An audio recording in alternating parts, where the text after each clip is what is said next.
નમસ્કાર, આપ જોઈ રહ્યા છો નેશન પ્લસ ન્યૂઝ. હું છું આપની સાથે હેતલ વગર.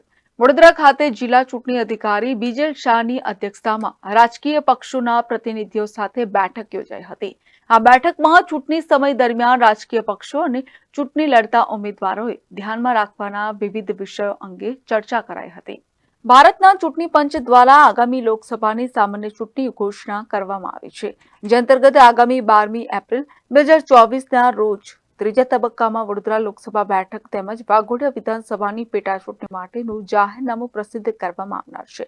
લોકસભા ચૂંટણીની જાહેરાતની સાથે જ ભારતના ચૂંટણી પંચની સૂચના અનુસાર રાજકીય પક્ષોના પ્રતિનિધિઓ સાથે બેઠક યોજાઈ હતી.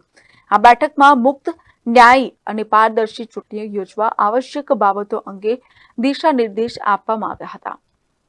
Report nation plus news Vadodara.